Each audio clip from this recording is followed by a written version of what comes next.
আসসালামু আলাইকুম ওয়া রাহমাতুল্লাহি ওয়া বারাকাতুহু। আলহামদুলিল্লাহি ওয়াহদাহু ওয়াসসালাতু ওয়াসসালামু আলা মান লা নাবিয়্যা বা'দাহ। প্রশংসা আল্লাহ সুবহানাহু ওয়া তাআলার জন্য, শান্তি অবতীর্ণ হোক মুহাম্মদ সাল্লাল্লাহু আলাইহি ওয়াসাল্লামের প্রতি।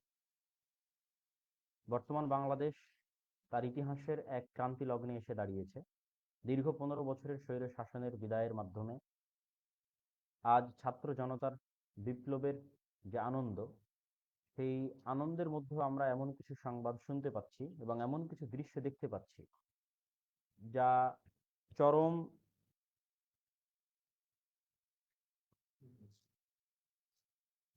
এমন কিছু দৃশ্য আমরা দেখতে পাচ্ছি এবং শুনতে পাচ্ছি যা চরম হৃদয় বিদারক এবং কষ্টদায়ক।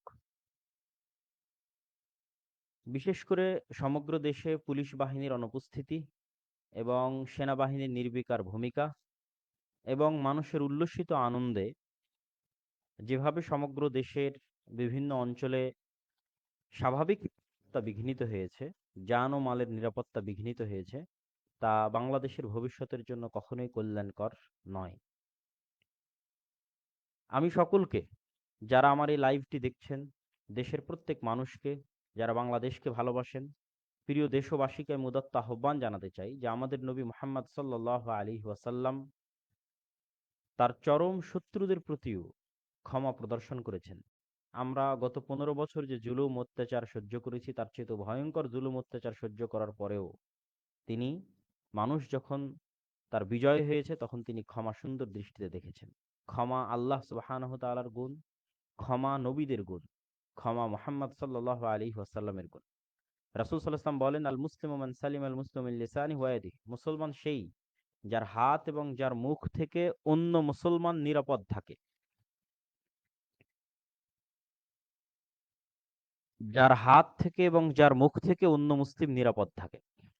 তথা আজকে আপনি যদি কোথাও গিয়ে, সেটা আপনার যতই শত্রু হোক, তাদের বাড়িতে লুট করা, তাদের জিনিসপাতি নিয়ে যাওয়া বা কোথাও অগ্নিসংযোগ করা, সে আপনার যতই চিরন্তন শত্রু হোক, এটি কখনোই ইসলাম সমর্থিত নয়। চরম গুনাহের কাজ, হারাম কাজ, অন্যায় কাজ। এই জন্য উদাত্ত আহ্বান জানাবো, যারা এই ধরনের কাজে যুক্ত আছেন বা আপনার আশেপাশে কেউ যুক্ত আছে, আপনারা তাদের নিবৃত্ত করুন। আল আমরু বিল মারুফ ওয়ান নাহি আনিল মুনকারের ভূমিকা পালন করুন। এখন যেহেতু দেশে কোনো আইন শৃঙ্খলা রক্ষাকারী বাহিনী নেই, অতএব সৎ কাজের আদেশ এবং অসৎ কাজে বাধা প্রদানের যে জিম্মেদারি মুসলমানদের উপর আছে, তা প্রত্যেক মানুষকে জরুরি ভিত্তিতে পালন করতে হবে। মানুষকে সৎ কাজের আদেশ দিতে হবে, অসৎ কাজে বাধা দিতে হবে। এই মুহূর্তে যদি আপনারা জরুরি ভূমিকা না গ্রহণ করেন সৎ কাজে আদেশ এবং অসৎ কাজে বাধা প্রদানের, তাহলে আমরা হয়তো যেই স্বাধীনতার স্বাদ নিচ্ছি, এই স্বাধীনতার স্বাদ হয়তো আমরা হারিয়ে ফেলবো। সম্মানিত উপস্থিতি, আমরা গত ১৫ বছর যে বিভেদের রাজনীতি দেখেছি, মুক্তিযোদ্ধা এবং রাজাকার নামে যে বিভেদের রাজনীতি, তা আমাদের এই দেশকে ধ্বংস করে দিয়েছে।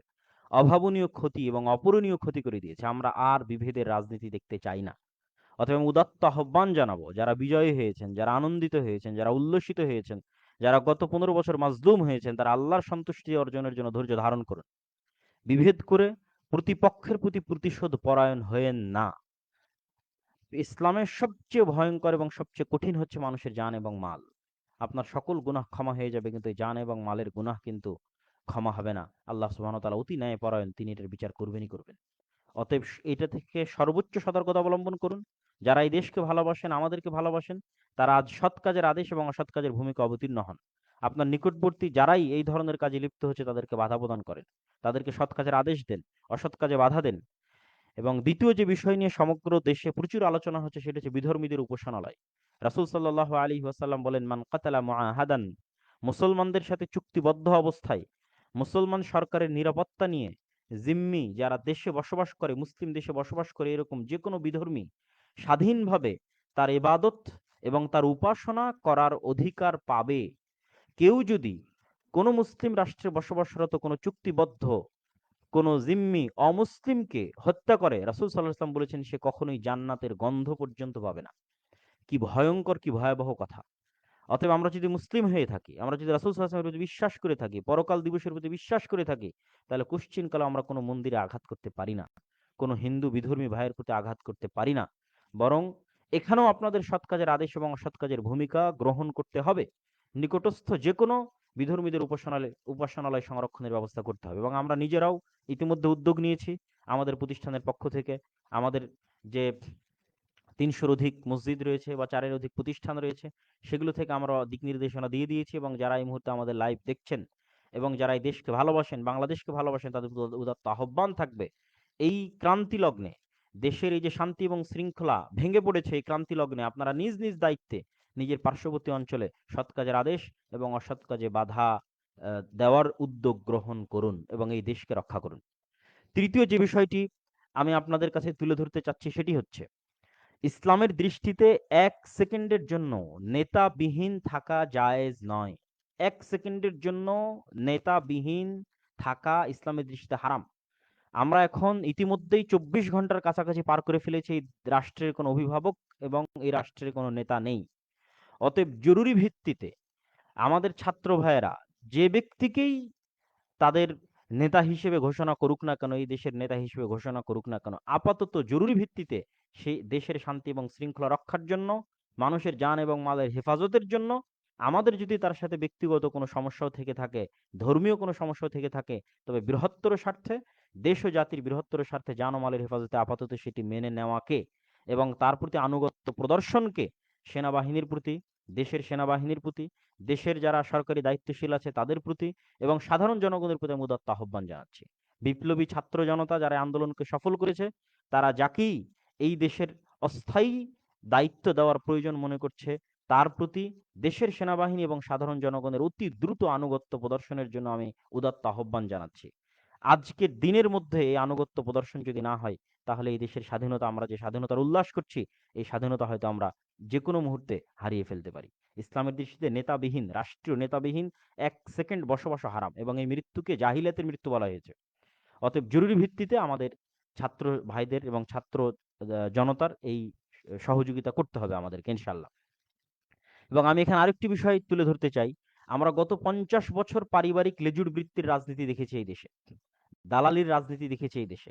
আমরা ফ্রেশ ব্লাডকে সুযোগ দিতে চাই। আমি দেশের মানুষের প্রতি উদাত্ত আহ্বান জানাবো, যেই ছাত্র জনতা আমাদের এই বিপ্লবকে, আন্দোলনকে সাকসেসফুল করেছে, স্বৈরাচারী শাসন থেকে আমাদেরকে মুক্তি দিয়েছে, আমরা এই ফ্রেশ তরুণ ছাত্র ব্লাডকে সুযোগ দিই একবার দেশ পরিচালনার জন্য এবং দেশের দেখাশোনার জন্য, দেশের দায়িত্ব পালনের জন্য। এই আহ্বানটুকু আমি অবশ্যই রাখবো দেশের মানুষের প্রতি, যে তরুণ এবং ফ্রেশ ব্লাডকে আমাদের সুযোগ দেওয়া উচিত। চতুর্থ অথবা পঞ্চমত, ছাত্র ভাইদের প্রতি, বিপ্লবী ছাত্র ভাইদের প্রতি যারা এই আন্দোলন সফলে নেতৃত্ব দিয়েছেন, যারা এটির সাথে সম্পৃক্ত ছিলেন, সারা বাংলাদেশের বিশ্ববিদ্যালয়, কলেজ এবং স্কুলের ছাত্র ভাইদের প্রতি আমার উদাত্ত আহ্বান থাকবে যে ১৯৭১ সালে ভারতের সহযোগিতায় দেশ স্বাধীন করে গত ৫৩ বছর যাবৎ তাদের কৃতজ্ঞতার নামের যে দাসত্বের গ্লানি আমরা বহন করেছি, কথায় কথায় যে আমরা নাকি একাই স্বাধীন হতে পারতাম না, ভারত আমাদের স্বাধীন করে দিয়েছে, এই এবং পাকিস্তান সেনাবাহিনী আমাদের কাছে আত্মসমর্পণ না করে ভারতের সেনাবাহিনীর কাছে আত্মসমর্পণ করেছে, এই যে গ্লানি গত ৫৩ বছর যাবৎ জাতি হিসেবে আমাদের বহন করতে হয়েছে, আল্লাহর শুকরিয়া আদায় করি যে এই ছাত্র জনতার যে বিপ্লব আজ বিজয়ী হয়েছে এবং স্বৈরাচারের যে পতন হয়েছে, এটি বিদেশি কোনো সহযোগিতায় সম্পূর্ণ হয়নি। ফালিল্লাহিল হামদ। এমনকি নির্বাচনের পূর্ব মুহূর্তে এই আধুনিক বিশ্বের সুপার পাওয়ারের যে সহযোগিতার মাধ্যমে এই স্বৈরাচার থেকে মুক্ত হওয়ার চেষ্টা ছিল, সেটিও তখন সফল হয়নি। ফলত আমাদের, আমি মনে করি যেই ছাত্র জনতা আজকে এই বিপ্লব সফল করেছে, তাদের বিদেশি কোনো শক্তির প্রতি দায়বদ্ধ এবং কৃতজ্ঞতা থাকার ন্যূনতম প্রয়োজন নাই। তারা এই দেশের মানুষের ৪ শতাধিক মানুষের রক্তের উপর ভিত্তি করে আজকের এই বিজয় তারা ছিনিয়ে এনেছে। অতএব তাদেরকে দায়বদ্ধ থাকতে হবে এই দেশের সাধারণ ছাত্র জনতার প্রতি, বিদেশি কোনো শক্তির প্রতি নয়। অতএব আমি ছাত্র ভাইদের প্রতি উদাত্ত আহ্বান জানাতে চাই, আপনারা স্বতন্ত্র এবং স্বাধীনভাবে যে বিজয় ছিনিয়ে এনেছেন, এই বিজয়কে কখনোই কোনো বিদেশি শক্তির দাসত্বের জন্য এবং তাদের কৃতজ্ঞতার জন্য এই গ্লানি জাতির উপর চাপিয়ে দিবেন না। দেশের সাধারণ জনগণ জীবন দিয়েছে, ছাত্র জনতা জীবন দিয়েছে, আপনাদের আমানত হচ্ছে যতক্ষণ আপনারা এই দেশের যে কোনো পর্যায়ে দায়িত্ব পালন করবেন বা আপনাদের এই সংগ্রাম অব্যাহত থাকবে, আপনাদের এই দায়বদ্ধতা যেন শুধুই বাংলাদেশের সাধারণ ছাত্র জনতার প্রতি থাকে। পরিশেষে আমি প্রবাসী ভাইদের প্রতি উদাত্ত আহ্বান জানাতে চাই যে বাংলাদেশের যে ভয়াবহ অর্থনৈতিক অবস্থা, দেউলিয়াত্বের দ্বার প্রান্তে দাঁড়িয়ে আছে বাংলাদেশ, সেটি থেকে আপনারাই উদ্ধার করতে পারেন।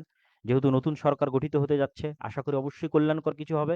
আপনারা অবশ্যই আপনাদের রেমিটেন্সের প্রবাহ বাড়িয়ে দিন বাংলাদেশের উদ্দেশ্যে, এবং বিশেষ করে ইউরোপ এবং আমেরিকায় যে উচ্চ শিক্ষিত আমাদের যে ব্রেন ড্রেন হয়েছে, আমাদের দেশের মেধাবীরা গত ৫০ বছর যাবত এই দেশে মূল্যায়ন না পেয়ে ইউরোপ এবং আমেরিকায় যে পাড়ি জমিয়েছে, আমি উদাত্ত আহ্বান জানাবো নবগঠিত সরকারের প্রতি যে আপনারা এই মেধাগুলোকে মূল্যায়ন করবেন।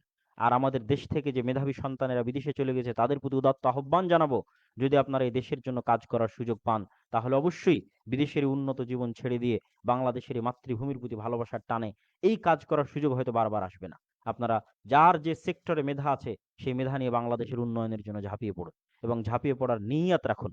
আর নবগঠিত সরকারের প্রতি উদাত্ত আহ্বান জানাবো যে আপনারা লেজুর ভিত্তিক মানুষের, যেহেতু এই আন্দোলনের শুরুই হয়েছিল কোটার বিরুদ্ধে তথা যোগ্যতা এবং মেধাকে মূল্যায়ন করা, অতএব প্রবাসে যে সমস্ত গত 50 বছর যে মেধাবীরা এই দেশ থেকে পাচার হয়ে বিভিন্ন দেশে চলে গেছে, আপনারা সেই সমস্ত মেধাবীদের মূল্যায়ন করবেন।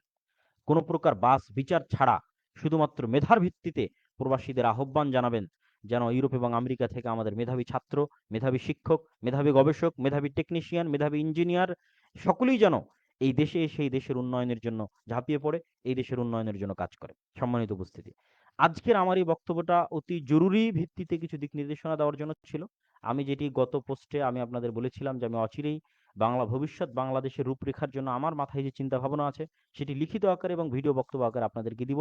আশা করছি সেটি আজকে রাতে অথবা আগামীকাল সকাল হতে হতে ইনশাল্লাহ আপনারা প্রথমত শুরুতে আগে ভিডিও আকারে পাবেন, তারপর ইনশাল্লাহ সময় সাপেক্ষে লিখিত আকারেও আমি ভবিষ্যৎ বাংলাদেশ নিয়ে আমার যে রূপরেখা আছে সেটি পেশ করবো ইনশাআল্লাহ।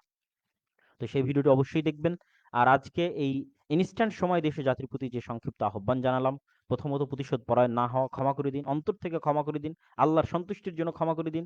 দেশের রাষ্ট্রীয় সম্পদ ধ্বংস করিয়েন না, মানুষের অন্যের সম্পদ ধ্বংস করিয়েন না। কে আপনার প্রতি 15 বছর জুলুম করেছে সেটা দেখিয়েন না। আমরা 15 বছর মুক্তিযোদ্ধা রাজাকারের বিভেদ দেখে এসেছি। দয়া করে এই বিভেদ থেকে, এই রাজনীতির বিভেদ থেকে বাংলাদেশকে মুক্তি দিন। বাংলাদেশে মানুষের শান্তিপূর্ণ বসবাসের একটা পরিবেশ তৈরি করে দিন। দ্বিতীয়ত, যারা আমার বক্তব্য দেখছেন বাংলাদেশকে ভালোবাসেন, তারা আল আমরু বিল মারুফ ওয়ান নাহি আনিল মুনকারের দায়িত্ব পালন করুন। এটাই সুযোগ দায়িত্ব পালন করার। এখন দেশে আইন শৃঙ্খলা রক্ষাকারী বাহিনী, আইন শৃঙ্খলা পরিবেশ ভেঙে পড়েছে। আপনারা নিজ নিজ দায়িত্বে আপনাদের পার্শ্ববর্তী যেখানে অন্যায় হচ্ছে সেখানে প্রতিরোধ করেন এবং বিধর্মীদেরকে নিরাপত্তা প্রদান করেন। এবং আমরা উদ্যোগ নিয়েছি, আপনারা উদ্যোগ নিন। আল আমরু বিল মারুফ ওয়ান নাহি আনিল মুনকারের এই উদ্যোগে আমি আপনাদেরকে সহযোগিতা করার উদাত্ত আহ্বান জানাচ্ছি। এবং পাশাপাশি আহ অতি দ্রুত যে সরকারি ঘোষণা হোক না কেন, ছাত্র জনতা যে সরকারের ঘোষণা দিবে তাকে আমরা পছন্দ করি অথবা না করি সেটা আমরা পরে দেখব, কিন্তু এখন আনুগত্যের প্রয়োজন। সেনাবাহিনী আনুগত্য করুক, দেশের সাধারণ জনগণ আনুগত্য করুক। পাশাপাশি ছাত্র জনতার প্রতি দত্ত আহ্বান থাকবে, আপনারা শুধু এই দেশের মানুষের রক্তের উপর ভিত্তি করে বিজয় ছিনিয়ে এনেছেন, অতএব বিদেশি কোনো রাষ্ট্রের প্রতি যেন আপনাদের দায়বদ্ধতা না থাকে, আপনাদের দায়বদ্ধতা যেন শুধু এই রাষ্ট্রের জনগণের প্রতি থাকে। এই উদাত্ত আহ্বান জানিয়ে আমি আজকে আমার এই সংক্ষিপ্ত বক্তব্য এবং সংক্ষিপ্ত আলোচনা এখানেই শেষ করছি। আশা করি বাংলাদেশের ভবিষ্যৎ উজ্জ্বল হবে। আল্লাহ বাংলাদেশের স্বাধীনতাকে অক্ষুণ্ণ রাখবে। এই ভূখণ্ডে আমাদের পরবর্তী প্রজন্ম স্বাধীন হিসেবে জীবনযাপন করতে পারবে, এই আশা, এই দোয়া আল্লাহ সুবহানাহু ওয়া তাআলার দরবারে রেখে দেশবাসীর প্রতি সংক্ষিপ্ত বক্তব্য, দেশ ও জাতির প্রতি সংক্ষিপ্ত বক্তব্য শেষ করে এখানেই বিদায় নিচ্ছি। ইনশাআল্লাহ পরবর্তী ভিডিওতে অবশ্যই বাংলাদেশের ভবিষ্যৎ রূপরেখা দেখার এবং সেটি ব্যাপক হারে প্রচার করার উদাত্ত আহ্বান জানিয়ে আমার বক্তব্য এখানেই শেষ করছি। ওয়া আখিরু দাওয়ানা আনিল হামদুলিল্লাহি রাব্বিল আলামিন। আসসালামু আলাইকুম ওয়া রাহমাতুল্লাহি ওয়া বারাকাতুহু।